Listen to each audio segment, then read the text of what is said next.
The ultimate trigger for a shy person is being advised to speak up. But unlike what extroverts think, overcoming shyness and social awkwardness can be very difficult.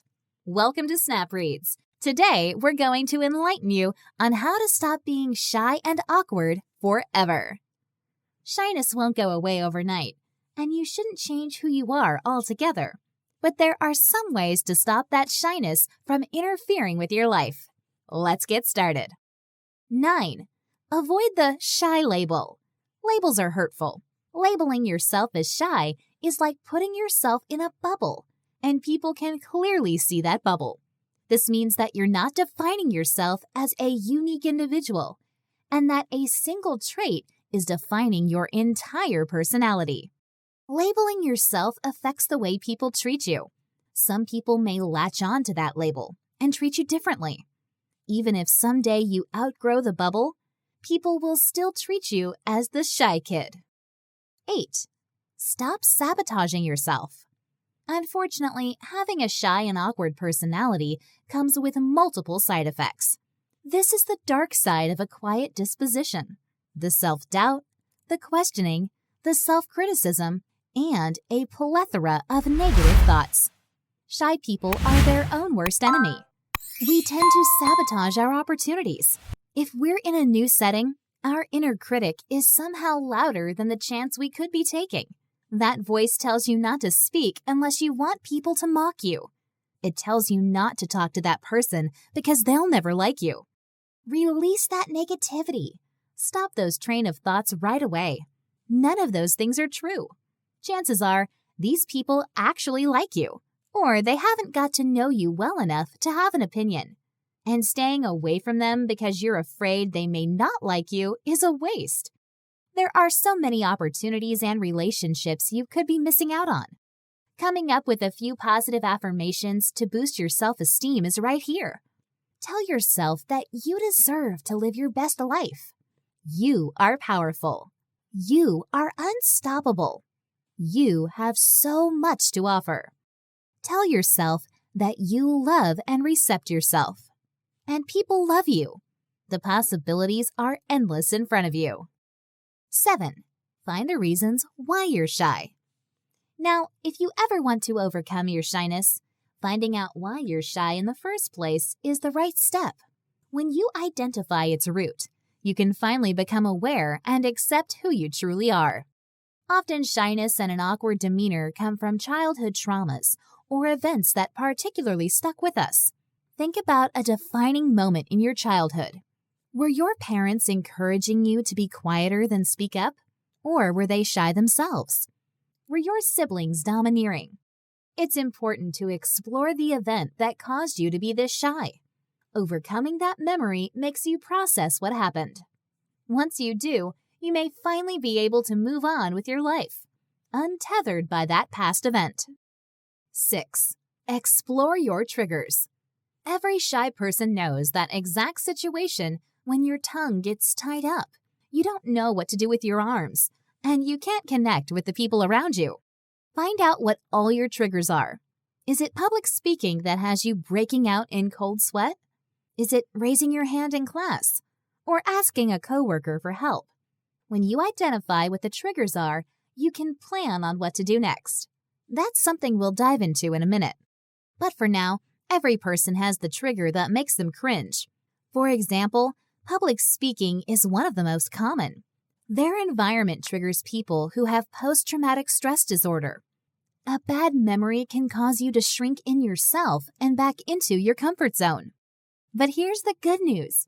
Chances are you are not shy in every aspect of your life, in every situation. When you're around your close family or friends, you probably feel fine. Realizing that it may be a specific situation that's making you shy is a turning point. When you identify your trigger, even if it takes time, you can take the necessary course of action to proceed. Pen and paper.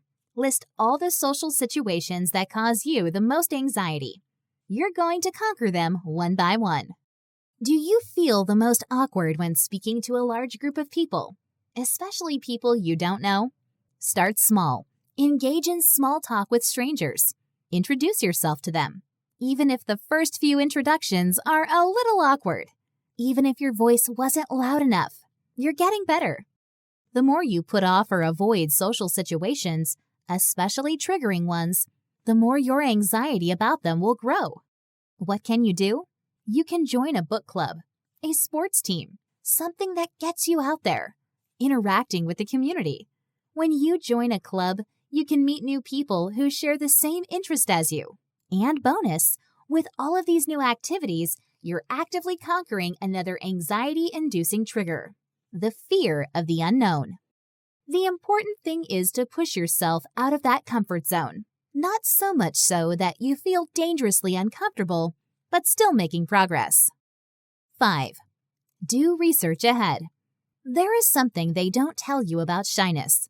There is no magical, extroverted, magical shot that you can take. And not one single website or blog or self-help book will give you a line-by-line script about what to say to the people in your life. But here's a loophole. You can have a course of action. This way, you have a blueprint or a layout of what you will do if faced with one of your triggers. Think of this as arming yourself with the information you need to keep the conversation flowing smoothly. Have you ever experienced being on the outskirts of a conversation where people discuss a current event or scandal, and you don't know who they're talking about in the first place? Shy people, rise up. Your research skills are needed. If it's small talk at a party on the weekend that you're stressing about, look up some trending or interesting topics.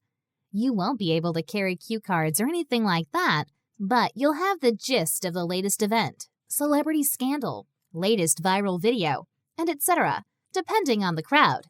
Now, whenever one of those long stretches of silence occur, when you're first trying to talk to someone, or when you're afraid you're losing the interest of the person ahead of you, you have an entire arsenal of exciting things to talk about. Chances are, the person ahead of you knows something about it. If not, they'll ask you to elaborate. Boom, you're in a conversation. Even just coming prepared will generally help with your confidence in these uncertain social situations. 4. Make eye contact. This is the last time you'll walk away from a conversation and wonder if you even looked at that person for more than a second. People with social anxiety often struggle with making and holding eye contact. In time and with more professional situations, suffering from anxiety in this context can eventually interfere with your everyday life. Think about how unusual it will be to have an entire conversation with someone who's not looking at you. It's easy to lose yourself in the moment, but little do you know that you're actually establishing a connection with the other person when you make eye contact. Here's a trick for maintaining eye contact. Hold eye contact for 50% while you're speaking, and hold it for 70% while you're listening. This nice variety displays an interest in the conversation and shows off your confidence. Once you establish eye contact, hold it for 4 to 5 seconds. And if you feel the urge to break it, remember to look from side to side instead of looking down. It gives the sense that you lack confidence when you always look down during a conversation. 3. Smile more. Every shy person hates being told to smile. But did you ever notice one thing that all confident, self-assured people share? Their ability to show off a radiant smile. You have a beautiful smile, one that needs to shine more. Not smiling can lead to most shy people being mislabeled as standoffish. It's strange to be called standoffish when you're more afraid of the person in front of you, but that's how these actions are perceived. Smiling in general has benefits for both you and others. It's a charming way to acknowledge other people and a great conversation starter. When you show off those pearly whites, you're showing that you are friendly, approachable, and willing to engage in a conversation. You could actually be making someone's day better by smiling at them. 2. Keep a record of all your triumphs. Keep track of even the smallest triumphs in your journal. A simple smile you sent in the direction of a random person on your way to work is one for the books. Those triumphs will add up, and flipping through the pages of all your social success is an incredible way to stay motivated. overcoming shyness is closer than ever. However,